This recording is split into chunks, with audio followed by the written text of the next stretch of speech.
As-Sunnah, As-Sunnah, As-Sunnah Foundation. As-Sunnah, As-Sunnah, As-Sunnah Foundation. Assalamu alaikum wa rahmatullahi wa barakatuh. Alhamdulillah wa kafa wa salamun ala ibadihi alladhina istafa amma ba'd. সুপ্রিয় দর্শক শ্রোতা ভাই বোন, দেশ কিংবা প্রবাস যে যেখান থেকে আমাদেরকে দেখছেন, আপনাদের সকলকে সাদর আমন্ত্রণ জানাচ্ছি আস-সুন্নাহ ফাউন্ডেশনের স্টুডিও থেকে। আপনারা দেখছেন আস-সুন্নাহ ফাউন্ডেশন আয়োজিত সাপ্তাহিক সরাসরি প্রশ্নোত্তরমূলক অনুষ্ঠান সরাসরি সমাধানের 190তম পর্ব। ইনশাআল্লাহ অন্যান্য দিনের মতো আজও আপনাদের সঙ্গে আমরা ঘণ্টা ব্যাপী থাকছি এবং আপনাদের করা জীবন ঘনিষ্ঠ প্রশ্নগুলোর উত্তর কোরআন এবং হাদিসের আলোকে দেওয়ার চেষ্টা করব। ওমা তৌফিক ইল্লা বিল্লাহ। আপনার যে কোনো জীবন ঘনিষ্ঠ জিজ্ঞাসা বাংলায় সংক্ষেপে পরিষ্কার করে মন্তব্যের ঘরে লিখুন। আমরা ইনশাআল্লাহ বিইذনিল্লাহ বেশি থেকে বেশি সংখ্যক প্রশ্ন উত্তর কোরআন এবং হাদিসের আলোকে দেওয়ার আপ্রাণ চেষ্টা অব্যাহত রাখব।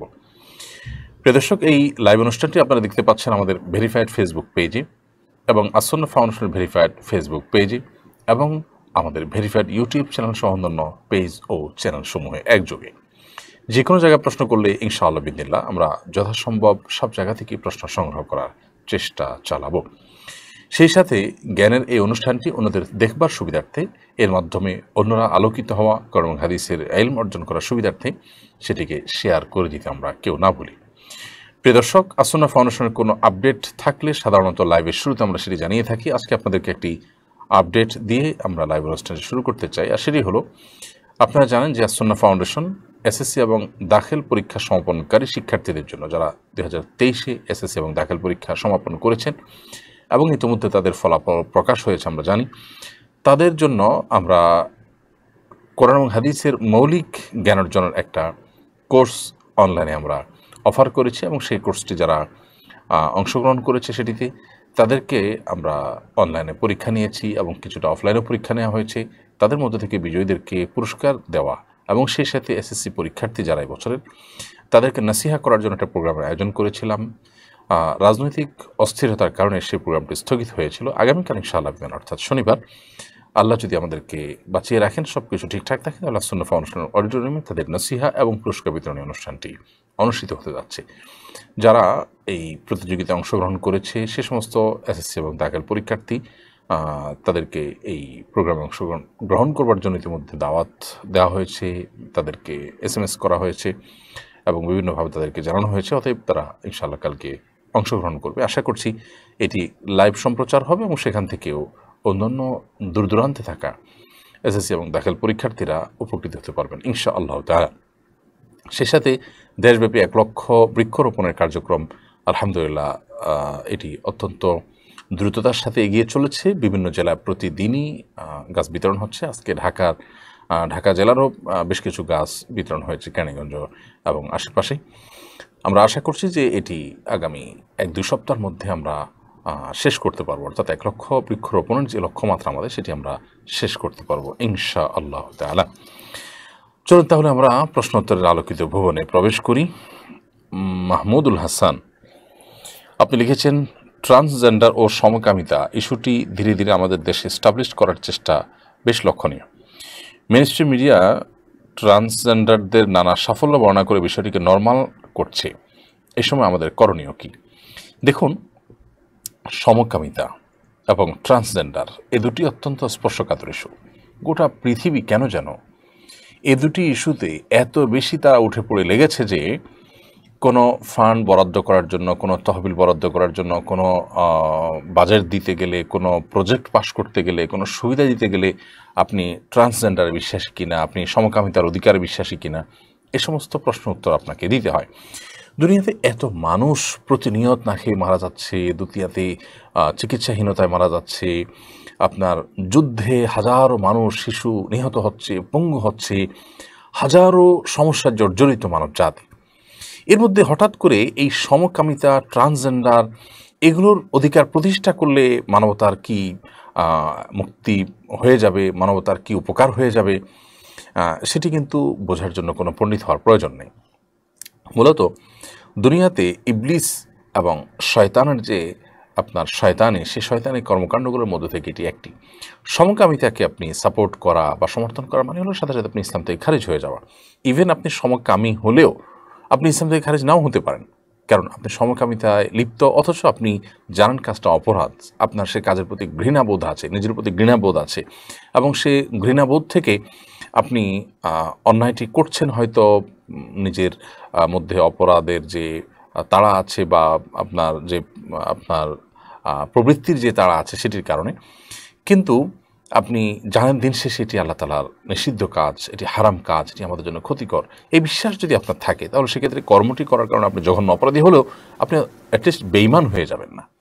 কিন্তু কেউ যদি সমকামিতাকে মনে করে এটা মানুষের অধিকার, যদি মনে করে ট্রান্সজেন্ডার করা বা পুরুষ নারী পুরুষ হয়ে যাওয়ার ঘোষণা জাস্ট মুখে ঘোষণা দেওয়া যথেষ্ট, এরকমটি যদি কেউ মনে করে তাহলে সে মুসলমানই থাকবে না।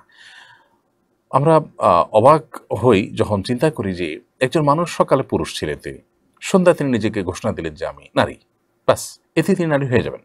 একজন নারী, তিনি সকালে নারী ছিলেন, সন্ধ্যায় তিনি ঘোষণা দিলেন যে আমি পুরুষ হয়ে গেলাম, বাস এখন থেকে তাকে পুরুষই মনে করতে হবে, পুরুষ হিসেবে ট্রিট করতে হবে। মানে কতটা হাস্যকর এবং কতটা মানুষের অধিকার দেওয়ার নাম করে আমরা উদ্ভট কর্মকাণ্ডে লিপ্ত আজকে গোটা পৃথিবীর মানুষ। অবশ্য উদ্ভট শুধু নয়, এটি শয়তানের জাল, কারণ শয়তান জানে যে এই জিনিসগুলোকে দেখতে বেশ মুখরোচক এবং চটকদার মনে হলেও এই জিনিসগুলোর মাধ্যমে মানুষ বেঈমান হয়ে যাবে। কোনো মুসলমান কোনো অমুসলিম কান্ট্রি থেকে কোনো সুবিধা পাওয়ার জন্য, কোনো অমুসলিম দের কোনো প্রতিষ্ঠান থেকে কোনো বাজেট পাওয়ার জন্য বা যে কোনো কিছুর জন্য সে এরকম কোনো কিছুকে সাপোর্ট করলো, সাথে সাথে বেঈমান হয়ে যাবে। কারণ সে আল্লাহ সুবহানাহু ওয়া তাআলার দেয়া বিধিনিষেধকে সেটাকে মেনে চলার, মান্য করার বা সেটাকে আমল নেওয়ার ন্যূনতম কোনো প্রয়োজনীয়তা বোধ করলো না।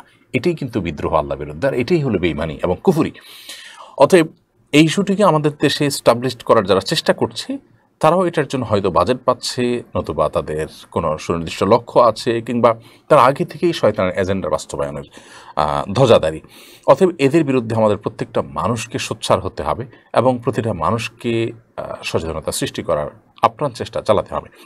এবং পশ্চিমারা তারা এ সমস্ত উদ্ভট বিষয়গুলোর পেছনে পড়ে তাদের সামাজিক এবং পারিবারিক অবস্থা আজ চরম অবস্থায় এবং শোচনীয়।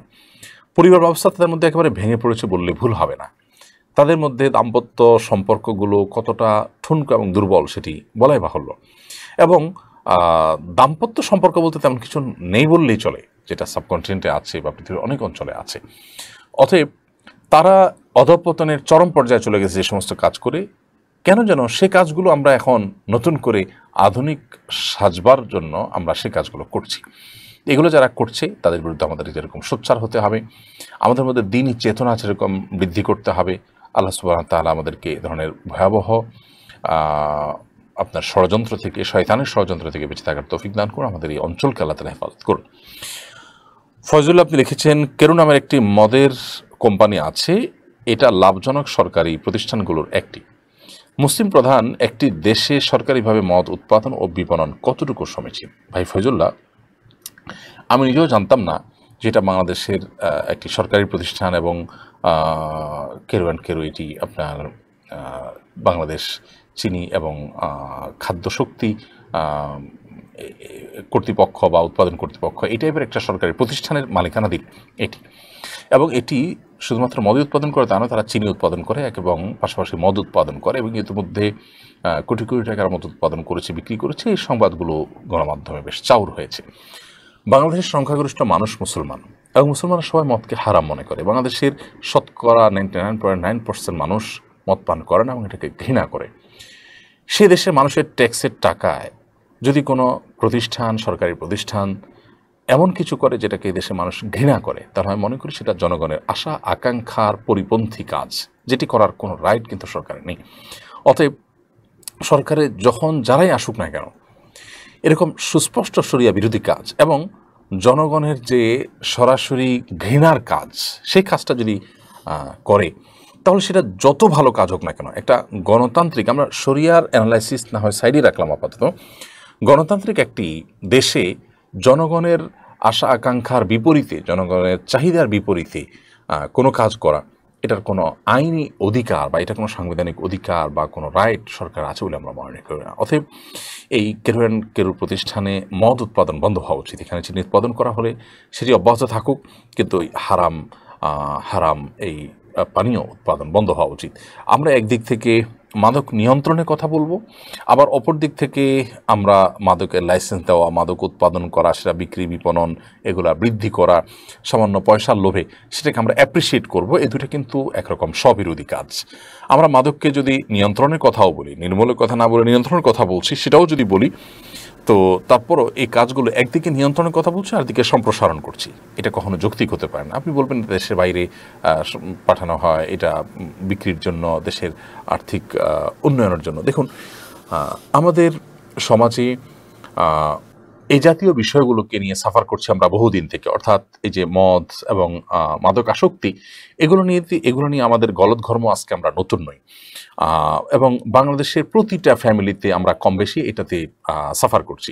তো এরকম পরিস্থিতিতে এ ধরনের প্রতিষ্ঠান এগুলোর যদি বৃদ্ধি পায়, এগুলোর বিক্রি বিপণন বাড়ে, তাহলে সেক্ষেত্রে তা আমাদের অকল্যাণ ছাড়া আর কোনো কিছু বয়ে আনবে না। বিধায় আমি মনে করি যে আমাদের প্রত্যেকটা মানুষের বিরুদ্ধে প্রতিবাদ করা উচিত, এবং সরকারের উচিত জনগণ যেটাকে ঘৃণা করে সে কাজ কোনো অবস্থাতে না করার। জনগণের টাকায় তাদের পছন্দের বাইরে কোনো কাজ যদি সরকার করেন, তাহলে সেটি অবশ্যই অন্যায় এবং অনুচিত। আমাদের প্রত্যেকের উচিত এটার বিরুদ্ধে কথা বলা এবং প্রতিবাদ করা। মারিয়াম রোজা আপনি লিখেছেন, গর্ভবতী মায়েরা কি বসে নামাজ পড়তে পারবে? শুধু ফরজ নামাজটা আদায় করলে কি নামাজ কবুল হবে?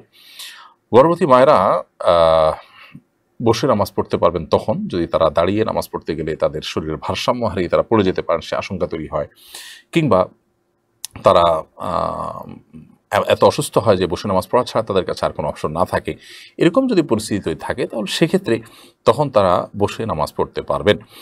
এছাড়া সাধারণ অবস্থাতে শুধুমাত্র গর্ভবতী হয়েছে, নিজের শরীরটা খারাপ লাগছে, এই ধরনের ঠুনকো অজুহাতে কিন্তু বসে দিন নামাজ পড়তে পারবেন না। অর্থাৎ দাঁড়িয়ে নামাজ পড়ার মতো ক্ষমতা তার নেই, তিনি অপারগ, তা দাঁড়িয়ে নামাজ পড়তে গেলে শরীরের ভারসাম্য ধরে রাখতে পারেন না, কিংবা পড়ে যাওয়ার আশঙ্কা থাকে ইত্যাদি। এই সমস্ত কারণ যদি থাকে, তখন শুধুমাত্র তিনি বসে সালাত আদায় করতে পারবেন।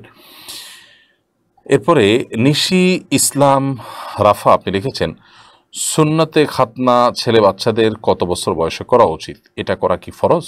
এটা কেন করা উচিত? মুসলিম হতে হলে এটা করা কি একমাত্র শর্ত? দেখুন, সুন্নতে খাতনা এটা করা ইসলামী শরিয়াতে সুন্নাহ, বলাই হচ্ছে সুন্নতে খাতনা। বাচ্চার জন্মের পর, যেটাকে চর্মচ্ছেদন বলা হয়, তার লজ্জাস্থানের অগ্রভাগে যে জমে থাকা অতিরিক্ত অংশ আপনার সেটা কেটে ফেলা, এই চর্মচ্ছেদন বা খাতনা, এটি সুন্নাহ। এটা নবী করিম সাল্লাল্লাহু আলাইহি সাল্লাম খুব শৈশবে কাটা বিষয়ে তার থেকে আমরা বিভিন্ন হাদিস থেকে জানতে পারি। একটা দুর্বল সূত্রে বর্ণিত হাদিস থেকে আমরা জানি, হাসান হোসেন রাদিয়াল্লাহু তাআলা আনহুর ব্যাপারে নবী সাল্লাল্লাহু আলাইহি সাল্লাম সপ্তম দিনে খাতনার উদ্যোগ নিয়েছেন। যদি হাদিসটি সনদ দুর্বল আমরা বলেছি, এরকম আরও বেশ কয়েকটি সনদ থেকে বোঝা যায় এরকম। খোলাসা কথা হলো যে শৈশবে অনেক ছোট থাকতে বাচ্চাদের খাতনা করা উচিত, কিন্তু এক্স্যাক্ট সময়টা কখন, এই সপ্তম দিনের কথা বা এরকম বিভিন্ন দিনের কথা যে আছে, সে বর্ণনাগুলো একটাও পরিপূর্ণভাবে বিশুদ্ধ সূত্রে বর্ণিত নয়। তবে হাদিস থেকে এতটুকু বোঝা যায় যে যতটা শৈশবে খাতনা করা যায় ততটা ভালো। মিডল ইস্টে সব পৃথিবীর অনেক দেশে বাচ্চার জন্মের সাথে সাথেই খাতনা করে দেওয়া হয়, এতে বাচ্চা টেরও পায় না। যত শৈশবে বাচ্চার খাতনা করা হবে, ততই বাচ্চা কষ্ট কম পাবে এবং টের কম পাবে, এবং সে পরিপূর্ণ আপনার মানুষ হয়ে বড় হলো এবং খাতনাটা তার আগে থেকে হয়ে গেল, সেটা ভালো। যত পরে হবে সেটা বাচ্চার জন্য কষ্টের। অতএব এটার জন্য নির্দিষ্ট কোনো বয়স আমরা বলতে পারি, বিশুদ্ধ কোনো হাদিস দ্বারা প্রমাণিত নয়, তবে যতটা আগে করা যায় ততটাই ভালো। আর সুন্নতে খাতনা এটা মুসলিম হতে হলে এটা করা কি একমাত্র শর্ত? না, একমাত্র শর্ত তো বলা যাবে না। মুসলিম হওয়ার জন্য মূলত আল্লাহর কাছে আত্মসমর্পণ করা, কালিমাতুশ শাহাদা পাঠ করা এবং সেটাকে মনে প্রাণে বিশ্বাস করা, এটা হলো মুসলিম হওয়ার জন্য মৌলিকভাবে শর্ত। এর পাশাপাশি খাতনা এটা হলো আপনার প্রতিষ্ঠিত সুন্নাহসমূহের একটি, যেগুলো পূর্বের যুগের সমস্ত নবী রাসূলদের মধ্যেও প্রতিষ্ঠিত ছিল, এবং এটি সমস্ত নবী রাসূলদের ঐতিহ্য ছিল এবং সবার মধ্যে প্রচলিত একটি আমল ছিল। অতএব সেই দৃষ্টিকোণ থেকে এই আমলটি আমাদের করা উচিত এবং প্রত্যেক মুসলমানের করা। এমনকি কোনো মানুষ যদি বয়স বেশি হয়ে যাওয়ার পরে ইসলাম গ্রহণ করে, তখন তার যদি খতনা না করা থাকে তাকে খতনা করার বিষয়টি কিন্তু ফুকায়ে কেরাম বলেছেন। এখান থেকে বোঝা যায় যে ইসলাম এটা অত্যন্ত গুরুত্বপূর্ণ একটি বিষয়। এর মানে এই না যে কারো যদি খতনা করা না হয় তিনি অমুসলমান থাকলেন, তিনি কালিমা শাহাদা পাঠ করলেও নামাজ পড়লে তিনি মুসলমান থাকবেন না, ব্যাপারটা সেই লেভেলের না। আবু হানিফ শাকিরুল্লাহ এর দিকে আপনি লিখেছেন, অনেকে আসসালামু আলাইকুমের জায়গায় আসসালামু আলাইকুম বলে, এরপরে কিছু বলবেন? সালামটা বিশুদ্ধভাবে দেওয়া উচিত, অশুদ্ধভাবে সালাম দেওয়া এটা অনুচিত। বিশুদ্ধভাবে সালাম হলো আসসালামু আলাইকুম। আসসালামু আলাইকুম এটাকে কেউ আসসালামু আলাইকুম যদি বলে তাহলে সেক্ষেত্রে ইচ্ছাকৃতভাবে সালামকে বিকৃত করার যদি উদ্দেশ্য হয়, বা আসসালামু আলাইকুম বলে একটু হুজুর হুজুর ভাব হয়, একটু আধুনিক ভাব নিতে চাচ্ছেন, এই জন্য আজকাল তো শব্দকে বিকৃতি করে বললে মানুষ কিছুটা আধুনিক একটা ভাব আসছে বলে মনে করে অনেকে। তো সেই জায়গা থেকে যে আসসালামু আলাইকুম বলে তাহলে সেক্ষেত্রে এটা তো সুস্পষ্টভাবে সালামের সাথে বেয়াদবি এবং অভদ্রতা, নবী সাল্লাল্লাহু আলাইহি ওয়াসাল্লাম এটা সুন্নাহর প্রতি অসম্মান প্রদর্শনের অংশ আমরা মনে করি।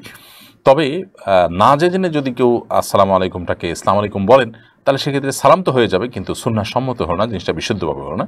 আমরা আসসালামু আলাইকুম বলে সুন্দরভাবে সালাম নিবেদন করার চেষ্টা করব। আব্দুল মান্নান আপনি লিখেছেন, আমি মসজিদে ঢোকার পর যদি এমন হয় 2 বা 4 রাকাত নামাজ পড়ার সময় আছে, এক্ষেত্রে আমি কি 4 রাকাত সুন্নত পড়বো নাকি 2 রাকাত তাহিয়াতুল মসজিদ নামাজ পড়বো, কোনটা জরুরি? আপনি যেটি করবেন সেটি হলো, যদি এমন কোনো নামাজের আগে প্রবেশ করেন যে নামাজের আগে সুন্নত আছে, যেমন জোহরের আগে আপনি প্রবেশ করেছেন, এখন 4 রাকাত নামাজ পড়ার মতো সময় আছে, শুধুমাত্র তাহিয়াতুল মসজিদ এবং 4 রাকাত সুন্নত দুইটাকে আলাদা করে আদায় করার মতো সময় নেই, এরকম যদি মনে হয় তাহলে সেক্ষেত্রে আপনি একটা সালাতের মধ্যে 2টা নিয়তকে ইনক্লুড করতে পারেন। অর্থাৎ আপনি জোহরের আগের 4 রাকাত সুন্নত পড়বেন, কিন্তু সেই 4 রাকাত সুন্নতের মধ্যেই আপনি তাহিয়াতুল মসজিদের নিয়তটাও করে নেবেন। অর্থাৎ তাহিয়াতুল মসজিদ মানে হলো যে মসজিদে প্রবেশ করলাম, করে নামাজ পড়া ছাড়া বসলাম না, প্রবেশ করে প্রথম কাজ নামাজ, তো সেই নামাজটাই আমি পড়লাম, বাট সুন্নত। তাহলে ওয়াক্তের সুন্নত হিসাবে আদায় করলাম, জোহর রাখতে 4 রাকাত সুন্নতের নিয়ত করলাম, ফজর আগে 2 রাকাত সুন্নতের নিয়ত করলাম, এবং পাশাপাশি মসজিদে প্রবেশের সাথে সাথে নামাজ পড়া উচিত সেটাও আমি করছি, সেটাও মাথায় রাখলাম। তাহলে 2টা নিয়ত যখন করবো তখন 2টা একসাথে আদায় হয়ে যাবে। সব ক্ষেত্রে এরকমটি করা যাবে না, কিন্তু অনেক ক্ষেত্রেই এরকমটি করা যায়, যেমন এই যে সুন্নাত নামাজ এবং তাহিয়াতুল মসজিদ 2টাকে আপনি ইনক্লুড করতে পারবেন। কিন্তু ফরজ নামাজের মধ্যে আপনি বা ফরজ ইবাদতের মধ্যে সুন্নতের নিয়ত করবেন পাশাপাশি, সেটার সুযোগ কিন্তু নেই। এমনি মুস্তাফিজুর রহমান আপনি লিখেছেন, পরিবার যদি ধনী হয় তাহলে কি গরু বা মহিষ দিয়ে আকিকা করতে পারবে? দেখুন, আকিকার মধ্যে সুন্নাহ হলো ছাগল, ভেড়া, দুম্বা, এগুলো নবী সাল্লাল্লাহু আলাইহি ওয়াসাল্লাম থেকে প্রমাণিত। সেই সাথে আকিকা যেহেতু আপনার কোরবানি টাইপ ইবাদত, কোরবানির সাথে অনেক দিক থেকে মিল আছে, এই জন্য ওলামায়ে কেরামদের অনেকেই আপনার ছাগলের পাশাপাশি গরু দিয়েও আকিকা দেওয়া জায়েজ বলেছেন। অতএব ছাগলের জায়গায় কেউ গরু দিলেও আকিকা হয়ে যাবে, এমনটি অনেক ওলামায়ে কেরামের মত, যেমন ওলামা হানাফির মত। কিন্তু এর বিপরীতে অন্যান্যদের মত, অনেকের মত হলো যে না, ছাগল এবং দুম্বা, ভেড়ার কথা যেহেতু আসছে সুনির্দিষ্ট করে, অতএব আকিকা শুধু সেগুলোর মধ্যেই সীমাবদ্ধ থাকবে। কোরবানির ক্ষেত্রে যে গরু মহিষের কথা বলা আছে, ওটার কথা বলা আছে, এক্ষেত্রে যদি সেটা বলা হয় নিষেধ, অতএব আকিকা হিসেবে এগুলো দিবে না। হ্যাঁ, আকিকার অনুষ্ঠানে অনেক মানুষ দাওয়াত দিয়েছেন, অনেক গোষ্ঠীর প্রয়োজন, তো সেটার জন্য আপনি গরু মহিষ জবাই করলেন, সেটা ভিন্ন বিষয়। বাট এজ এ আকিকা আপনি শুধু ছাগল, দুম্বা, ভেড়ার মধ্যে সীমাবদ্ধ থাকবেন। এই দুটি মতে কিন্তু ওলামায়ে কেরাম রয়েছে, এবং দুইটিরই যথেষ্ট দলিল যুক্তি রয়েছে আলাদা আলাদা করে। তো আপনি যদি সরাসরি হাদিসের উপর আমল করতে চান এবং নিরাপদ সাইডে থাকতে চান এবং ওলামাদের ইখতিলাফের ঊর্ধ্বে উঠতে চান, তাহলে সেক্ষেত্রে আপনি ছাগল, ভেড়া, দুম্বা দিয়ে কোরবানি দিবেন। যদিও গরু মহিষ দিলেও আদায় হয়ে যাবে না, তেমনটি বলার কোনো কারণ নেই, বা সেটিও করা যাবে, এবং এই মতের সপক্ষে অনেক স্ট্রং দলিল এবং যুক্তি আছে। জসিমউদ্দিন আপনি লিখেছেন, আমরা যারা প্রবাসে থাকি বেশিরভাগ সময় লন্ড্রি থেকে কাপড় ওয়াশ করি। লন্ড্রিওয়ালা একসাথে সবার কাপড় ওয়াশ করে, অনেকের কাপড়ে নাপাকি থাকে, এক্ষেত্রে পবিত্র কাপড় কি নাপাক হয়ে যাবে? এই কাপড় পরে নামাজ হবে কিনা? দেখার বিষয় যে লন্ড্রিওয়ালা তিনি কাপড়গুলোকে কিভাবে ওয়াশ করেন। তিনি যদি এটাকে প্রচলিত যে পদ্ধতিতে আমরা বাসায় ওয়াশ করে থাকি, ধরুন একটা অটো ওয়াশিং মেশিনে ওয়াশ করেন তিনি, বা অনেক আমাদের দেশে গ্রামাঞ্চলে অনেক আপনার অনেক লন্ড্রিওয়ালারা আছেন যারা খালে, বিলে, পানিতে, পুকুরের পানিতে সব কাপড়গুলোকে ধোন। তো এইভাবে যদি তিনি ধোন এবং চিবান বারবার, তাহলে সেক্ষেত্রে তো সব নাপাক দূর হয়ে যাবে, আপনার পবিত্র কাপড়গুলো অন্য পবিত্র কাপড়ের সাথে মিশিয়ে নাপাক হয়ে যাবে না। আর যদি তিনি এমন কোনো প্রক্রিয়ায় কাপড়গুলো ধোন যে প্রক্রিয়ায় কাপড় ধোয়ার ফলে এক কাপড় নাপাক থাকলে সেটার নাপাকিটা, সেটার অপবিত্রতাটা অন্যটার মধ্যে গিয়ে সেটা লাগে বা মিশ্রিত হয়, সেরকম আশঙ্কা থাকে, তাহলে সেক্ষেত্রে তার কাছে কাপড় ধোয়া, তার মাধ্যমে কাপড় ধোয়া জায়েজ হবে না, বা তার মাধ্যমে কাপড় ধোয়া সেই কাপড় পরে নামাজ পড়া জায়েজ হবে না। তো দেখতে হবে যে লন্ড্রিওয়ালার কাপড় ধোয়ার প্রক্রিয়া পদ্ধতিটা কি। এটা খুবই সিম্পল, কীভাবে তারা ধোয় এটা জিজ্ঞেস করে নিলেই হয়। সাধারণত যে পদ্ধতি অবলম্বন করা হয়ে থাকে, বিশেষ করে আপনার ওয়াশিং মেশিন ইত্যাদিতে, সেটাতে আপনার পাক নাপাক সব কাপড় যদি দেন, তারপরেও নাপাক কাপড় সাথে থেকে পাক কাপড় নাপাক হবে না, কারণ এখানে বারবার করে সবগুলোকে আপনার খুব ভালোভাবে সেগুলোকে ইয়ে করা হয়, আপনার কিংবা চিবানো হয়, এবং চিবানোর ফলে সেগুলোর মধ্যে থাকা অপবিত্র বস্তু ইত্যাদি এগুলো ধুয়ে মুছে পরিষ্কার হয়ে যায়, ড্রেনেজ সিস্টেমের মাধ্যমে চলে যায়। অতএব এতে আপনার পাক কাপড়ের কোনো সমস্যা হবে না। তালুদার মোহাম্মদ মিঠু আপনি লিখেছেন, আমাদের প্রথম সারিতে কি সওয়াব বেশি হয়? হ্যাঁ, অবশ্যই। নবী করিম সাল্লাল্লাহু আলাইহি সাল্লাম বলেছেন, নামাজের প্রথম কাতারে এবং তাকবীরুলের সাথে নামাজ পড়া, এই দুটার মধ্যে কী পরিমাণ সওয়াব আছে এটা যদি মানুষ জানতো, তাহলে প্রথম কাতারে নামাজ পড়ার জন্য রীতিমতো লটারি করতে হতো, অর্থাৎ এত মানুষ সামনে আগে চলে আসতো, এত বেশি ফজিলতপূর্ণ। এই জন্য যতটুকু সম্ভব সামনের কাতারে দাঁড়িয়ে নামাজ পড়ার চেষ্টা আমাদের করা উচিত। আল্লাহ আমাদেরকে তৌফিক দান করুন। এবং সেই সাথে আপনার সামনের কাতারা যদি পড়তে না পারেন, তাহলে দ্বিতীয় সর্বোচ্চ ফজিলতপূর্ণ, তৃতীয় সর্বোচ্চ ফজিলতপূর্ণ, অর্থাৎ যত সামনে আপনি দাঁড়াতে পারবেন সবটা তত বেশি হবে ইনশাআল্লাহ তাআলা, ইমাম যত কাছাকাছি দাঁড়ানো যাবে। আব্দুল আলিম লিখেছেন, আপনার সঙ্গে ওমরা করতে চাই, প্রসেস কি? ভাই আব্দুল আলিম, আমরা সাধারণত বছরে 2 বার ওমরা করে থাকি, কখনো কখনো 2 বারে বেশি আল্লাহ তৌফিক দেন। একটা হলো অক্টোবর, নভেম্বর, ডিসেম্বরের মধ্যে, একটা হলো রমজান মাসে। আর হজ করার চেষ্টা করি আলহামদুলিল্লাহ। আমরা ওমরা এবং হজ করে থাকি হুদহুদ ট্যুরস অ্যান্ড ট্রাভেলস এই প্রতিষ্ঠানের সাথে। আপনারা ফেসবুকে সার্চ করলে পেয়ে যাবেন ইনশাআল্লাহ। বিদিনের সামনের অক্টোবরে আমরা ওমরার একটা সফরে যাচ্ছি, সেখানে যারা আমাদের সাথে সঙ্গী হতে চান তারা হুদহুদ ট্যুরস অ্যান্ড ট্রাভেলসে যোগাযোগ করতে পারেন ইনশাআল্লাহ বিদিনা। মোস্তাফিজুর রহমান বাবু আপনি লিখেছেন, জন্ম নিয়ন্ত্রণের কোন পদ্ধতি ইসলামী শরিয়া মোতাবেক জায়েজ? জন্ম নিয়ন্ত্রণের যে পদ্ধতি ইসলামী শরিয়াতে জায়েজ সেটি হলো অস্থায়ী জন্ম নিয়ন্ত্রণ পদ্ধতি, এবং যে জন্ম নিয়ন্ত্রণ পদ্ধতিটি সন্তানকে কি খাওয়াবো বা আমার ইনকাম কম এখন এই সমস্ত চিন্তাভাবনা থেকে নেওয়া হয় না, সেটি জায়েজ। অর্থাৎ বাচ্চা এই মুহূর্তে জন্ম গ্রহণ করলে তাকে লালন পালন করাটা আমাদের জন্য কষ্টকর হবে। এখানে বাচ্চাকে রাখার মতো লোক নাই, অথবা একটা বাচ্চা আছে পিঠে আরেকটা বাচ্চা হলো, 2টা বাচ্চা একসাথে লালন পালন করতে আমাদের কষ্ট হয়ে যাবে।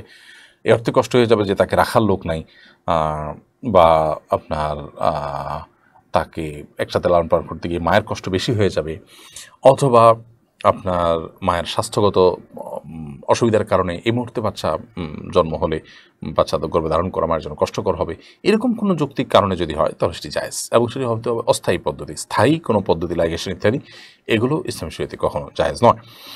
শাহিনা আক্তার আপনি লিখেছেন, সরকারি চাকরি আরও প্রায় 6 বছর আছে, তারপর চাকরি ছেড়ে দেবার উদ্যোগ নিয়েছি, এরপরে আপনার সুপরামর্শ আশা করছি।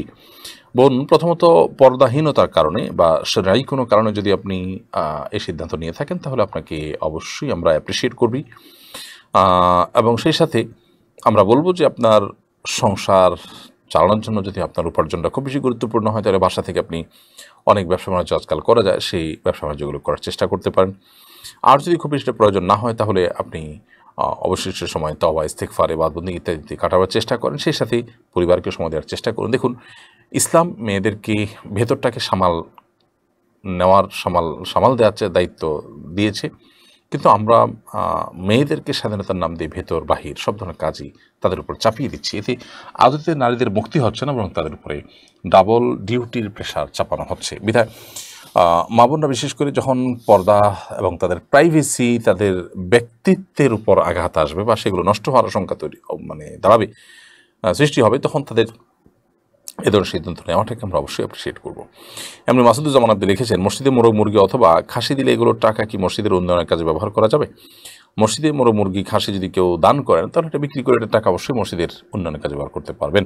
সাইম মোস্তফা সামি লিখেছেন, আমি একজন মহিলা আলিম, মাদ্রাসা আলিম প্রথম বর্ষের ছাত্রী। আমার মাদ্রাসায় প্রতি বছর বিদায় বোনদের স্প্রে মারে, পিতা কাটে এবং বেলুন দিয়ে গেট সাজানো হয়। তাদের জন্য আমাদেরকে কেরাত, ইসলামী সঙ্গীত, বিদায় সঙ্গীতও গাইতে হয়। সেখানে বিবাহিত অবিবাহিত পুরুষ বিচারক এবং পুরুষ কর্মচারী থাকে।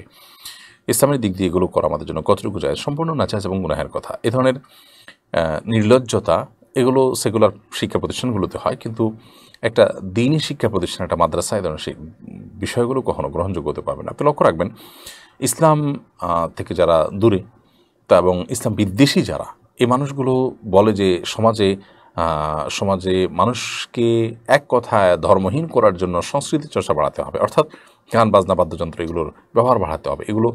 এগুলো শয়তানের কাছাকাছি মানুষকে নিয়ে যায় এবং মানুষকে আল্লাহ থেকে অনেক দূরে সরাতে সাহায্য করে। এই জন্য এই বিষয়গুলোর উপর আমাদের সাবধান থাকা উচিত। পর্দাহীনতা সেরকম একটি বিষয়। এবং আপনার এই শিক্ষা প্রতিষ্ঠানের শিক্ষার্থীদের বিদায় অনুষ্ঠান হোক বা নবীনবরণ অনুষ্ঠান হোক, সে সমস্ত অনুষ্ঠানে এই যে কাজগুলো ইহুদি খ্রিস্টানদের অনুকরণে আমরা করে থাকি এবং সেগুলোতে মেয়েরা বিভিন্ন কিছু উপস্থাপন করে থাকেন। আলিম পড়া একটা মেয়ে, মানে ইন্টারমিডিয়েট পড়া একটা মেয়ে, এইচএসসি পড়া একটা মেয়ে, তার মানে সে তো সাবালক, একজন সাবালক মেয়ে তার বিভিন্নভাবে পরপুরুষের সামনে তার বিভিন্ন পারফরমেন্স তিনি জাহির করবেন। এগুলো অবশ্যই ওই মহিলার ব্যাপারে পুরুষদেরকে বাজে চিন্তা করতে উৎসাহিত করবে এবং এই বাস্তবতাকে নানাভাবে অস্বীকার করার চেষ্টা করেন। এটা সৃষ্টিগত এবং প্রকৃতিগত, এটাকে অস্বীকার করা আর আত্মপ্রতারণার ভিতরে কোনো পার্থক্য নেই। বিধায় এই ধরনের কাজগুলো কোনো অবস্থাতে জায়েজ নেই এবং হারাম। তাহলে সেক্ষেত্রে শরীয়তের পর্দার আর কোনো প্রয়োজন থাকতো না। অতএব এখান থেকে বেঁচে থাকার আপ্রাণ চেষ্টা আমাদের করতে হবে। এইচ.এম. হালান এআইডি থেকে আপনি লিখেছেন, আমার এক চোখ নষ্ট, সুন্দর দেখানোর জন্য একটি কৃত্রিম চোখ লাগানো কি জায়েজ হবে? হ্যাঁ, যদি এমন হয় যে আপনার ওই জায়গাটা গর্ত বা খারাপ দেখা যায়, তাহলে সেক্ষেত্রে সেখানে কৃত্রিম চোখ স্থাপন করলেন জাস্ট ওই অসৌন্দর্যটাকে ঢাকাবার জন্য, তাহলে সেটা জায়েজ আছে, এতে কোনো সুবিধা নেই, ইনশাআল্লাহ বিদিন। কাবির হোসেন আপনি লিখেছেন, আমার খালাতো বোন গোপনে মোবাইলের মাধ্যমে এক প্রবাসীকে বিয়ে করে। দুজন সাক্ষী ছিল কিন্তু তাওকিল ছিল না, মা বাবাও ছিল না। জানতে চাই বিয়ে হয়েছে কিনা। আপনার খালাতো বোন গোপনে যে মোবাইলের মাধ্যমে প্রবাসীকে বিয়ে করেছেন, সেখানে তার প্রক্রিয়া কি ছিল? আপনি বলেছেন উকিল বানানো হয়নি, কাউকে সাক্ষী ছিল, আবার মা বাবা ছিল না, অর্থাৎ তাদের অনুমোদন ছিল না।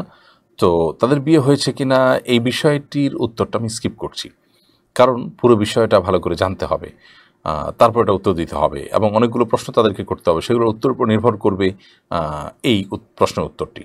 অতএব এ ধরনের প্রশ্ন উত্তরগুলো সাধারণত সংক্ষিপ্ত ভার্সনে সমস্ত প্রশ্ন উত্তরে না দিয়ে আমরা ডিটেল কোনো আলেমের সাথে সাক্ষাৎ করে জানিয়ে তারপর উত্তর নেওয়ার চেষ্টা করবো ইনশাআল্লাহ বিদিনা। তাতে আমরা ইনশাআল্লাহ বিদিনা সবচেয়ে ভালো উত্তরটি পাবো এবং সঠিক উত্তরটি পেতে সহায়ক হবে। এইচ.এম. আব্দুর রাকিব তাহফিজ আপনি লিখেছেন, আপন মা না থাকার কারণে বাবার কাছে ও সৎ মায়ের কাছে অবহেলার শিকার, এ নিয়ে কিছু বলবেন? আপন মা যাদের নেই তাদেরকে তাদের বাবা এবং অন্যান্য আত্মীয়স্বজন যারা আছেন, সৎ মা সহ অন্য যারা আছেন, তাদের প্রত্যেকের উচিত তাদেরকে আলাদা কেয়ার করা, কারণ তারা অসহায়। মাহীন একটি শিশু বা একজন সন্তান অন্যের করুণা, অন্যের স্নেহ, অন্যের ভালোবাসা অনেক বেশি তার প্রয়োজন। অতএব একজন ভালো মুসলমানের কাজ হবে তাদেরকে স্নেহ মমতা দিয়ে বড় করে তোলা। সৎমারা নানা কারণে যে হিংসা করে থাকে, অনেক সময় বাবারা নিজেরা পর্যন্ত পাষণ্ডের মতো নিজেরই সন্তানের প্রতি আপনার বিরূপ আচরণ করে থাকেন তাদের মায়ের মৃত্যুর পর, এগুলো সবগুলো সুস্পষ্টভাবে জুলুম এবং হারাম। এই জুলুম এবং হারাম কাজগুলো আমাদের সমাজে নানাভাবে মানুষ করে থাকে, অনেক দিনদার অনেক নামাজি মানুষ এগুলো করে থাকেন এবং তারা এটাকে কোনো দোষের বিষয় মনে করছেন না, অথচ এটা বান্দার হক, নিজের সন্তানের প্রতি অবিচার। এমনকি যিনি সৎ মা, তার জন্য এই সন্তানদের প্রতি সদাচরণ করাটা কর্তব্য এই দৃষ্টিকোণ থেকে যে তার স্বামীর সন্তান, সেই হিসাবে তার সাথে এক ধরনের সম্পর্ক কিন্তু আছে, বিধায় তাদের প্রতি সদাচরণ করতে হবে। তাদেরকে হিংসা করা, তাদেরকে দূরে ঠেলে রাখা, তাদের বাবা যেন তাদের কাছে যেতে না পারে, তাদেরকে কিছু যেন না দেয়, সেজন্য আপনার নানান ষড়যন্ত্রে লিপ্ত হওয়া, এগুলো সবগুলো সুস্পষ্ট হারাম কাজ। কারণ রক্ত সম্পর্ক নষ্ট হতে সহায়তা করা, উৎসাহ দেওয়া, প্রেরণা দেওয়া, এগুলো সুস্পষ্ট অন্যায় কাজে প্রেরণা দেওয়া সামিল, বিধায় এটা সুস্পষ্ট হারাম। বিধায় এই কাজগুলো থেকে আমাদেরকে বেঁচে থাকতে হবে এবং এই ধরনের সন্তানদেরকে অনেক বেশি স্নেহ মমতা দিয়ে বড় করে তোলার আপ্রাণ চেষ্টা করতে হবে এবং সন্তানদেরও দায়িত্ব থাকে সৎমা বাবার স্ত্রী হিসাবে তাকে আপন মায়ের মতো হুবহু মর্যাদা দিতে না হলেও তিনিও বাবার স্ত্রী হিসাবে এক ধরনের মা, বিধায় তার প্রতি আন্তরিক হওয়া, সদয় হওয়া, শ্রদ্ধা প্রদর্শন করে সেই কর্তব্য। তিনি মৃধা লিখেছেন, পরিপূর্ণ পর্দা করে কি জেনারেল লাইনে পড়া জায়েজ আছে? আপনি পরিপূর্ণ পর্দা করে যদি জেনারেল লাইনে পড়ে নারীদের কোনো সেবা দিতে চান, অথবা আপনি নারী সুলভ যে বিধিবিধানগুলো আছে সেগুলো আপনার মধ্যে অ্যাপ্লাই করে পাশাপাশি আপনি কোনো সমাজের মানুষের কল্যাণ করতে চান, তো সেটা অবশ্যই জায়েজ আছে। বরং এই উদ্দেশ্যে যদি আপনি করেন এবং করতে পারেন, সেটা কোনো কোনো ক্ষেত্রে বিপুল সওয়াবের কারণ হতে পারে। যেমন আপনি একজন গাইনি ডাক্তার হলেন, সেখানে মেয়েদের আজকাল প্রসবের কাজে পর্যন্ত পুরুষ ডাক্তাররা সরাসরি ইনভলভ হচ্ছে, এবং এটির অনেক কারণের ভিতরে একটি কারণ এটিও যে পর্যাপ্ত পরিমাণ গাইনি ডাক্তারের অভাব। তো আপনি অভাব মোচন করার জন্য যদি এই লাইনে পড়াশোনা করেন, মেয়েদের দাঁতের ডাক্তারের অভাব অনেক বেশি, এবং দাঁতের ডাক্তার এর কাছে গিয়ে যখন একজন মেয়ে চিকিৎসা নিতে হয় তখন দেখা যায় এটা তার জন্য বিব্রতকর হয়, এবং তার মুখ গাল এগুলো একজন ডাক্তার চিকিৎসার প্রয়োজনে হাতাহাতি করতে হয়। তো এই জিনিসগুলো থেকে বাঁচাবার জন্য আপনি যদি সেই সাবজেক্ট নিয়ে পড়াশোনা করেন এবং মেয়েদেরকে সার্ভিস দেন, স্পেশালি তাদের সেবাই আপনি দেওয়ার নিয়াত করেছেন, তাহলে সেক্ষেত্রে সেটি শুধু জায়েজ নয় বরং ইবাদতও হতে পারে। এরপর ফাহমিদা খালিল লিখেছেন, সন্তান সুস্থতার জন্য নফল রোজা রাখা যাবে কিনা? অবশ্যই নফল রোজা আপনি রাখতে পারেন। নফল রোজা রাখা এটা এমনিতেই ভালো কাজ। নবী করিম সাল্লাল্লাহু আলাইহি ওয়াসাল্লাম সপ্তাহে সোমবার এবং বৃহস্পতিবার রোজা রাখতেন, এবং মাসে 3 দিন রোজা রাখার কথা বলতেন। বিশেষ করে চান্দ্র মাসের 13, 14, 15 এই দিনগুলোতে 20 বলা হয়, এই দিনগুলোতে রোজা রাখা সুন্নাহ। এর বাইরে আরও বিভিন্ন সময়ে মুহররমে, শাহবারে বিভিন্ন সময় নফল রোজা রাখা সুন্নাহ, সেগুলো একজন মুসলিম আমরা করার চেষ্টা করব ইনশাআল্লাহ বিদিনিল্লাহ। সন্তানের সুস্থতার জন্য আল্লাহ তাআলার কাছে আলাদা রোজা রেখে নামাজ পড়ে ইবাদতবন্দি করে দোয়া করা, সেটা যাবে, কোনো অসুবিধা নেই। প্রিয় দর্শক, দেখতে দেখতে লাইভের ঠিক মাঝামাঝি পর্যায়ে আমরা এসে পৌঁছেছি, এবং এই পর্যায়ে আমরা ছোট্ট একটি বিরতি নিচ্ছি ইনশাআল্লাহ বিদিনিল্লাহ। বিরতির পর আবার আমরা ফিরে আসছি, আশা করছি আমাদের সঙ্গেই থাকবেন। অসহায় দরিদ্রদের দারিদ্র দূরীকরণ ও স্বাবলম্বীকরণের লক্ষ্যে আসুন্নাহ ফাউন্ডেশন পরিচালনা করছে স্বাবলম্বীকরণ প্রকল্প।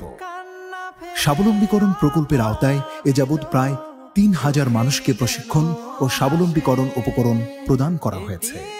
আপনার জাকাতের অর্থে স্বাবলম্বী হতে পারে অসহায় দরিদ্র মানুষ। আসুন্নাহ ফাউন্ডেশনের জাকাত তহবিলে জাকাত পাঠাতে ভিজিট করুন www.asunnahfoundation.org/donate/zakat। বিরতির পর আবার আপনাদেরকে স্বাগতম শরীরের সমাধানের 190তম পর্বে। বিরতির আগে আমরা বোন ফাহমিদা খালিল আপনার প্রশ্ন উত্তর দিয়েছি। ভাই তারেক রহমান আপনি লিখেছেন, তালাক দেওয়ার পর কি ফিরিয়ে নেবার কোনো উপায় নাই, এবং সেটা কেন? তালাক দেওয়ার পর আর ফিরিয়ে নেবার কোনো উপায় নেই, এমনটি তখনই হবে যখন আপনি তালাকটা এমনভাবে দিয়েছেন যে সেটাকে আর কোনো প্রত্যাহার করবার সুযোগ রাখেননি, পথ খোলা রাখেননি। আর যদি তালাক দেওয়ার পর আপনি প্রত্যাহার করবার বা সেটাকে ফেরত নেওয়ার স্কোপ বা সুযোগ রাখেন, তাহলে কিন্তু আপনি প্রত্যাহার করতে পারেন এবং ফেরত নিতে পারেন, সে সুযোগ কিন্তু তখন থাকবে। অতএব এটি নির্ভর করবে যে আপনি কীভাবে তালাক দিয়েছেন, তালাক দেওয়ার পদ্ধতিটি কী। সুন্নাহসম্মত পদ্ধতিতে আপনি তালাক দিয়ে থাকেন, তাহলে ফেরত নেওয়ার সুযোগ থাকবে, সেটাও একটা পর্যায় পর্যন্ত। আজীবন তালাক দিতে থাকবেন আর ফেরত নিতে থাকবেন, তাহলে তার তালাকের মানে থাকবে না। 3টা তালাক সর্বোচ্চ আপনি যদি দিতে পারেন, সেটা যদি আপনি ব্যবহার করে পারেন, 3য় দফাও তালাক দিয়ে ফেলেন, তাহলে আর আপনি ফেরত নিতে পারবেন না। জান্নাত জাহান উর্মি আপনি লিখেছেন, সামনে ফাইনাল পরীক্ষা, এই কারণে কি বিশেষ কোনো আমল আছে? পরীক্ষা ভালো করবার জন্য প্রথমত খুব মনোযোগের সাথে বিসমিল্লাহির রহমানির রহিম পড়ে, দুরূদ শরীফ পড়ে আল্লাহর কাছে সাহায্য চেয়ে তারপর আপনি পড়া শুরু করবেন। গভীর রাত পর্যন্ত জেগে পড়াশোনা করে সকালে ঘুমানোর চাইতে ভোরবেলা উঠে, রাতে তাড়াতাড়ি শুয়ে ভোরের দিকে উঠে আপনি পড়াশোনা করলে সেটা অধিকতর উপযোগী আপনার জন্য। সেই সাথে আপনি যখন পরীক্ষা হলে থাকবেন, যাবেন, বিসমিল্লাহ বলে লেখা শুরু করবেন। কোনো কিছু ভুলে গেলে দুরূদ শরীফ পড়ার চেষ্টা করবেন মনে আনার জন্য। এবং একটা দোয়া যদিও পরীক্ষার জন্য নয় সাধারণ অর্থে, কিন্তু পরীক্ষার জন্য এটা ওই নিয়তে দোয়াটা পড়া যেতে পারে। আল্লাহুম্মা হাসিবনি হিসাবান ইয়াসীরা, আল্লাহ আমার হিসাব গ্রহণ করাটা আপনি সহজ করে দিন, পরীক্ষা সহজ করে দিন। তো এভাবে আপনি বিভিন্ন প্রচেষ্টা অব্যাহত রাখতে পারেন, এবং আল্লাহ সুবহানাহু ওয়া তাআলার ফয়সালা যাই হবে, আল্লাহ তাআলা আপনাকে যা ফলাফল দেবেন সেটা মেনে নেওয়ার মতো মানসিকতা নিয়ে আপনি পরীক্ষা দিলেন, এটি হবে আপনার জন্য একটা আদর্শ পরীক্ষা। আফরোজা শিলা আপনি লিখেছেন, হায়েজ নেফাস অবস্থায় সকাল সন্ধ্যায় 3 কুল পাঠ করা যাবে কিনা? মাসিক অবস্থায় এবং আপনার প্রসব পরবর্তী যে ব্লিডিং, সে অবস্থায় সকাল সন্ধ্যার দোয়াগুলো পাঠ করতে পারেন, এবং সেইগুলোর অংশ হিসেবে 3 কুল, সূরা ইখলাস, সূরা ফালাক, সূরা নাস 3 বার এগুলো পাঠ করতে পারেন। এমনিতে এই অবস্থায় কোরআন কারীমের তিলাওয়াত জমহুর বা সংখ্যাগরিষ্ঠ উলামায়ে কেরামের মতে করা জায়েজ নয়, কিন্তু আপনি সকাল সন্ধ্যার দোয়ার অংশ হিসাবে আপনি এটি পাঠ করতে পারেন, মাসনুন আমল হিসাবে পাঠ করতে পারেন। সুমাইয়া মাহমুদ সহি এআইডি থেকে আপনি লিখেছেন, জায়নামাজে কাবাঘরের ছবি থাকলে তাতে পা লাগলে কি গুনাহ হবে? এতে বড় গুনাহ হবে না, বিশেষ করে অনিচ্ছাকৃত যখন লাগবে তখন কোনো গুনাহ হবে না। বাট কাবার প্রতি শ্রদ্ধার জায়গা থেকে ইচ্ছাকৃতভাবে এটাকে না মানানো উচিত, বা এটা পায়ের নিচে পড়লে একজন ইমানদার তার কাছে খারাপ লাগা উচিত, কারণ আমাদের সম্মানের কোনো কিছুকে পায়ের সাথে আমরা টাচ করি না বা পায়ের নিচে আমরা মারাই না। অতএব এই ঘরের প্রতি সম্মান প্রদর্শন অংশ হিসাবে ইচ্ছাকৃতভাবে না মারানো বা কখনো পায়ের নিচে পড়ে গেলে নিজের কাছে একটু বিব্রত লাগা এবং পরবর্তীর জন্য সাবধানে চলাফেরা করা, এটা আমাদের কর্তব্য। এবং এই ধরনের জায়নামাজ যথাসম্ভব আমরা ব্যবহার না করাই ভালো, যেটা আমাদের নামাজের মনোযোগকে নষ্ট করে ফেলে। আমরা নামাজের মধ্যে যদি দাঁড়িয়ে কাবার পাশে দাঁড়িয়ে সালাত আদায় করার সময় কাবার দিকে তাকিয়ে থাকি, সেটা কিন্তু জায়েজ নয়, মাকরুহ। ঠিক একইভাবে আপনার জায়নামাজে কাবার ছবি থাকবে, আপনি ওদিকে তাকিয়ে থাকবেন, কাবারকে নিয়ে ভাববেন, এটিও কিন্তু আপনার জন্য নির্দেশিত না। নির্দেশিত নামাজের মধ্যে আপনি সম্পূর্ণ আল্লাহ সুবহানাহু ওয়া তাআলার দিকে মনোনিবেশ করবেন এবং আল্লাহর কথা ভাববেন। আল্লাহ সুবহানাহু ওয়া তাআলা বলেছেন, আকিমিস সালাতা লিযিকরি, তোমরা সালাত কায়েম করো আমার শরণার্থে। অতএব আল্লাহ সুবহানাহু ওয়া তাআলার শরণার্থে আমাদের সালাত হতে হবে, অন্য কিছুর স্মরণের জন্য নয়।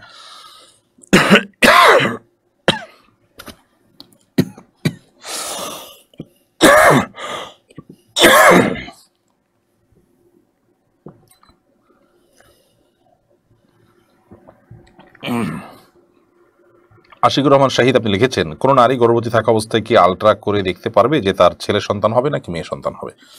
দেখুন, কোরআন কারীমে যে আয়াত আছে যে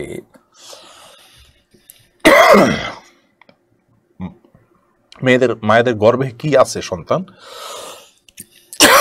সে কি ভালো না মন্দ, ছেলে না মেয়ে, এই বিষয়গুলো এলিম একমাত্র আল্লাহ তাআলার কাছে। এই আয়াতের দ্বারা উদ্দেশ্য হলো যে একেবারেই যখন গর্ভের সন্তান আসে ঠিক প্রথম দিককার কথা বা আসারও আগের কথা, কি আসবে সে বিষয়ের কথা। বাকি একটা পর্যায়ে মানুষের কাছে এটা স্পষ্ট হওয়া, সেটাই আয়াতের পরিপন্থী কোনো বিষয় নয়। অতএব কোনো বাবা মা যদি গর্ভস্থ সন্তান ছেলে না মেয়ে এটা জানার চেষ্টা করে, সেটা মৌলিকভাবে কোনো দোষণীয় বিষয় হবে না, কারণ এটা হলো একটা অনুমান, যে অনুমান করার চেষ্টা করা যে আসলে গর্ভস্থ সন্তানটা কি ছেলে না মেয়ে।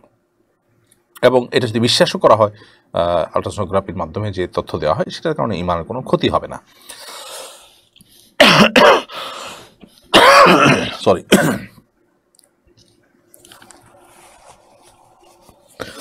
এমনি এনামুল হক আপনি লিখেছেন, কেউ দুই বোন একসাথে বিবাহ করলে তার ব্যাপারে সামাজিকভাবে আমাদের কি করা উচিত? দুই বোনকে একসাথে বিয়ে করা হারাম এবং এ বিয়ে বাতিল। বিশেষ করে এক বোনকে বিয়ে করার পর যদি দ্বিতীয় বোনকে বিয়ে করা হয়, এই দ্বিতীয় বিয়েটা বাতিল হিসাবে গণ্য হবে এবং সেই বিয়েটা পরবর্তীতে যেটি হয়েছে সেটি বাতিল হবে এবং এটি হয়নি।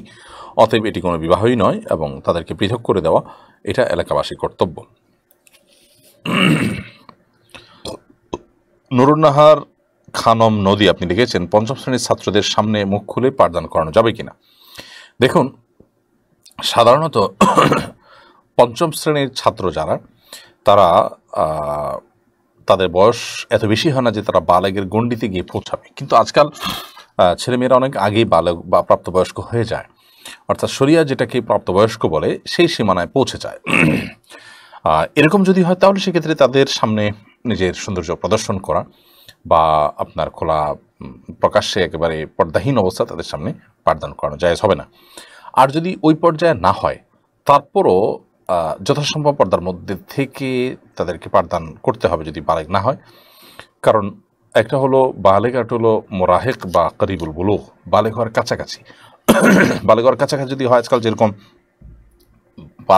ক্লাস 5 তো অনেক পরের কথা, ক্লাস 1-2তে পড়ার সময় বাচ্চারা অনেক কিছু বুঝতে শিখে এবং এত ম্যাচিউর হয়ে যায় তারা, যে আসলে তাদের সামনে আপনার পর্দা সেরাই কারণে না হলেও যে সেফটির জন্য, যে তারা নিজেরা আপনাকে নিয়ে কোনো বাজে কল্পনা করতে না পারে। দেখেন, একজন মুসলমান নারী কত সম্ভ্রান্ত, কত আত্মসম্মান বোধ সম্পন্ন, কত রুচিশীলা, যে তাকে নিয়ে কেউ বাজে চিন্তা করবে, নোংরা কল্পনা করবে, এই সুযোগ তিনি দেন না। আর যিনি পর্দা করেন না, আপনি চিন্তা করে দেখুন তো, তাকে নিয়ে কত মানুষ কত বাজে চিন্তা করে, আপনি এটা তো ঠেকাতে পারবেন না, এবং এটা প্রকৃতিগত। অতএব পর্দাই হলো, শালীনতাই হলো, সুন্দর পোশাক পরা, শালীন পোশাক পরাটাই হলো এর একমাত্র সমাধান এবং ব্যক্তিত্বের এবং আভিজাত্যের একমাত্র প্রমাণ। বিধায় সেই জায়গা থেকে আপনি যথাসম্ভব যে সমস্ত ছেলেমেয়েরা প্রাপ্তবয়স্ক আর কাছাকাছি পর্যায়ে পৌঁছে গেছে এবং এই জাতীয় বিষয়গুলো তারা বুঝতে শুরু করেছে, তাদের থেকে নিজেকে যথাসম্ভব নিরাপদ রাখা এবং পর্দার বিধিবিধানগুলো মেনে চলা, এটা আমাদের কর্তব্য। আব্দুল আলিম আপনি লিখেছেন, আমাদের এলাকা মৃত ব্যক্তির জন্য 40 করা হয় না, কিন্তু রমাদান মাসে গ্রামের 40-50 জন মানুষকে দাওয়াত দিয়ে মৃত ব্যক্তির নাজাতের আশায় ইফতার করানো হয়, এটা কি জায়েজ হবে? মৃত ব্যক্তির তরফ থেকে আপনি গরিব মানুষদেরকে খাদ্য দান করতে পারেন, সেটা তো দোষে কিছু না। অতএব রমজান মাসে 40-50 জন মানুষকে যদি খাওয়ান মৃত ব্যক্তিদের তরফ থেকে, তাহলে সেক্ষেত্রে সেটা খাদ্য দান হলো আর কি। খাদ্য দান, ইফতার করানো একটা ভালো কাজ, সেটা মৃত ব্যক্তির তরফ থেকে করলেন, হতে পারে এটা করা জায়েজ, এটা না জায়েজ নয়। তবে মনে রাখা উচিত যে মৃত ব্যক্তিকে আপনার শান্তিতে রাখবার জন্য বা তাদের সুখের জন্য দুনিয়াতে আপনার খাবারের যে আনুষ্ঠানিকতা, খাবারের যে আয়োজন, এটা কিন্তু হিন্দুদের শ্রাদ্ধ থেকে এসেছে, এটি আমাদেরকে মাথা রাখতে হবে। নবী করিম সাল্লাল্লাহু আলাইহি ওয়াসাল্লামের জীবদ্দশায় বা তার ওয়াফাতের পর সাহাবায়ে কেরামের সময়ে, খোলাফা রাশিদের সময়ে, কোনো সময় আমরা জানি না যে এরকম কোনো খাদ্য বিতরণের অনুষ্ঠান, যেটাকে আমরা আনুষ্ঠানিকতা বলি, এরকম কোনো কিছু হতো। শ্রাদ্ধ নিয়ে যদি আপনি অনলাইনে সার্চ দেন এবং সেখানে আপনি দেখতে পাবেন যে শ্রাদ্ধ এই অনুষ্ঠানটা বিভিন্নভাবে মুসলমানদের মধ্যে চলে এসছে এবং সেটা সাবকন্টিনেন্টেই কিন্তু অনেক বেশি প্রচলিত। তো ওই বিষয়টা আমাদেরকে মাথায় রাখতে হবে। এমনিতে খাদ্য দান করা এটা কোনো আপনার গুনাহের বিষয় না, বরং সবের কাজ। অতএব শ্রাদ্ধের সাথে যেন সাদৃশ্যপূর্ণ না হয়, কারণ মান্তাসাব্বা বিকওমিন ফাহুয়া মিনহুম, নবী সাল্লাল্লাহু আলাইহি ওয়াসাল্লাম আবু দাউদ বর্ণিত হাদিসে বলেছেন যে ব্যক্তি কোনো জাতি, কোনো ধরনের মানুষের সাথে সাদৃশ্য গ্রহণ করবে বা তাদের সাথে মিল রেখে কোনো কিছু করবে, তাহলে সে তাদের অন্তর্ভুক্ত হবে। এই জন্য আপনি লক্ষ্য রাখবেন যাতে শ্রাদ্ধের সাথে কোনো প্রকার সামঞ্জস্যতা এসে না যায়, আপনার কাজে যেন স্বাতন্ত্র্য থাকে, এবং আপনি এমনিতে ইফতার করালেন, গরিবদেরকে খাদ্য দিলেন বা যে কোনো মানুষকে খাদ্য দিলেন মৃত ব্যক্তির তরফ থেকে, সেটি জায়েজ আছে। জসিমউদ্দিন জিহাদি আপনি লিখেছেন, আমি দক্ষিণ আফ্রিকা থাকি, এখানে মসজিদ নেই আশেপাশে, আমি বাসায় নামাজ পড়ি, আমার কি আজান দিতে হবে? আমার নামাজের বিধান কি হবে? আপনার আশেপাশে মসজিদ নাই, বাসায় নামাজ পড়ছেন, আপনি চেষ্টা করবেন আশেপাশে কোনো মুসলমান থাকলে খোঁজ খবর নিয়ে তাকে দাওয়াত দিয়ে আহ্বান করে তার সাথে জামাতে নামাজ পড়ার, হোক সেটা দুজন মিলে, এবং এই উদ্দেশ্যে আপনি আজান দিবেন যে আশপাশে কোনো মুসলমান থাকলে তারা শুনবে, আসবে। এমনকি একাকেও যদি কেউ নামাজ পড়ে, তখনও এক আজান একামত দিয়ে নামাজ পড়াটা অধিকতর সওয়াবের। এই বিষয়ে নবী করিম সাল্লাল্লাহু আলাইহি ওয়াসাল্লাম থেকে সুস্পষ্ট হাদিস কিন্তু বর্ণিত আছে। বিধায় আপনি আজান একামত দিয়ে নামাজ পড়ার চেষ্টা করবেন যদি কোনো অসুবিধা না থাকে। রুহুল আমিন আপনি লিখেছেন, শুক্রবার শিরনি খাওয়া জায়েজ হবে নাকি এতে পাপ হবে? শিরনি বা বলতে শিরনি বলা হয় মিষ্টি জাতীয় খাবার, মিষ্টান্ন খাবার। তো এটি শুক্র শনি যে কোনো দিনই খাওয়া যেতে পারে, যদি কারোর খেতে মনে চায় বা ওনার খেতে অসুবিধা না থাকে, তো উনি যে কোনো দিনই খেতে পারেন। শুক্রবার শনিবারের সাথে শিরনি খাওয়ার কোনো সম্পর্ক নেই। তবে আমাদের সাধারণত মিলাদ ইত্যাদিতে বিতরণ যে করা হয় খাবার, মিষ্টি জাতীয় খাবার, সেটাকে শিরনি বলা হয় সাধারণত। তো ওইরকম শিরনি যদি হয় তাহলে সেটারও একই কথা, যে এটার সাথে শুক্রবার শনিবারের সম্পর্ক নয়। যেটা জায়েজ সেটা সবসময় খাওয়া জায়েজ, আর যেটা না জায়েজ সেটা কোনো সময় খাওয়া জায়েজ নয়। অতএব শুক্রবার বা শনিবারের সাথে কোনো খাবার খাওয়া জায়েজ বা না জায়েজ হওয়ার সম্পর্ক কিন্তু নেই। এমডি রায়হান কবির আপনি লিখেছেন, আমার ছেলের নাম মোহাম্মদ মেহমেদ কবির, এই নামটি রাখা যাবে কিনা? মেহমেদ তো বিকৃত নাম, মোহাম্মদ এটা রাখবেন, অথবা মাহমুদ আপনি রাখবেন। পাকিস্তানে কিছু কিছু নামকে একটু তারা বিকৃত করে বলে, বা এটা বলতে পারেন তাদের আঞ্চলিক টান বা প্রচলন, অতএব সেটা এক্সেপশন হতে পারে। বাট মেহমেদ এটা কোনো অর্থবহ শব্দ নয়, হয় মাহমুদ রাখবেন আর না হলে মোহাম্মদ রাখবেন।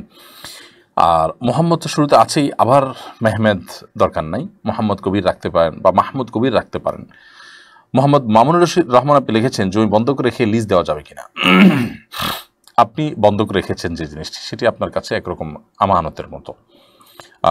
বন্ধকি জমিন, বন্ধকি সম্পদ, বন্ধকি জিনিস, এটি উপকার আপনি ভোগ করতে পারবেন না। আপনি শুধুমাত্র যে লোন দিয়েছেন সে লোনের গ্যারান্টি স্বরূপ বন্ধকটা রেখেছেন, অথবা এটা আপনি আরেকজনের কাছে লিজ দিতে পারবেন না। যদি দেন তাহলে সেটা আপনার জন্য অনুচিত এবং নাজায়েজ কাজ হবে।